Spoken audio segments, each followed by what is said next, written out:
WeWork, from $47 billion to collapse. This company was once worth $47 billion. It promised to reinvent the way we work. But in just a few months, everything collapsed.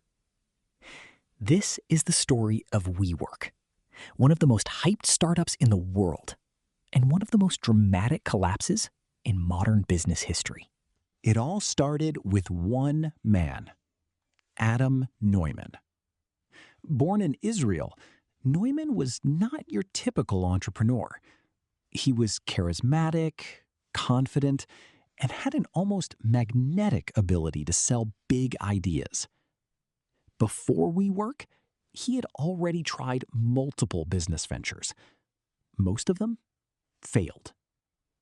But in 2010, he found an idea that would change everything. Together with his co-founder, Neumann launched WeWork in New York City. The concept was simple: rent large office spaces, redesign them into modern, flexible work environments, and sublease them to startups, freelancers, and small companies. But what made WeWork different wasn't just the space. It was the experience.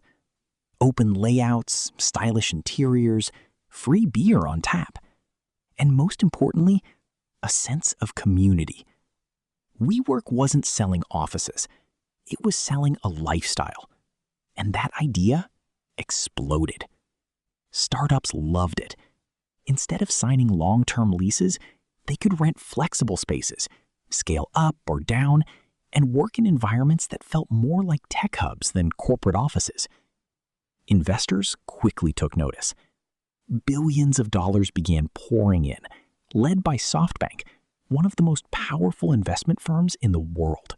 With that kind of funding, WeWork entered hypergrowth. New locations opened at an incredible pace. New York, San Francisco, London, Shanghai, Tokyo. It seemed like WeWork was everywhere.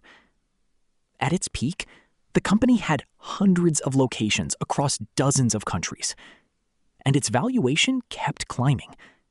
10 billion, 20 billion, 30 billion, until it finally reached $47 billion.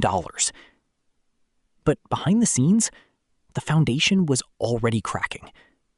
Because while WeWork was growing fast, it was also losing money at an even faster rate. Billions of dollars every single year. And the core problem was hidden in its business model.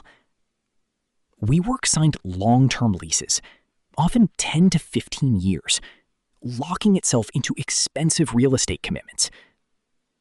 But at the same time, it rented those spaces out short-term, month-to-month, flexible contracts. Which meant, if customers left, WeWork still had to pay rent, no matter what.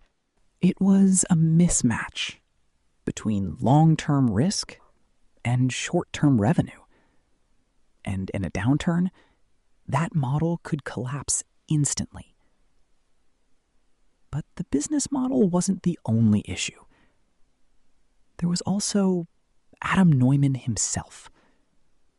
As WeWork grew, so did his power. And so did his lifestyle. Reports began to surface about private jets, luxury mansions, extravagant spending, all funded by investor money. At one point, Neumann even trademarked the word "we" and then sold it back to WeWork for millions of dollars. He also personally owned buildings that he then leased back to the company, creating serious conflicts of interest. Still, investors continued to believe because the story was just too powerful. WeWork wasn't just a real estate company. According to Neumann, it was a tech company, a movement, a revolution. But in 2019, everything changed. WeWork decided to go public. The IPO was supposed to be the moment where the company proved its value to the world, But instead, it exposed everything.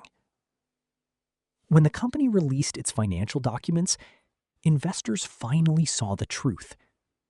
Massive losses, weak fundamentals, questionable leadership, and a company burning cash at an unsustainable rate.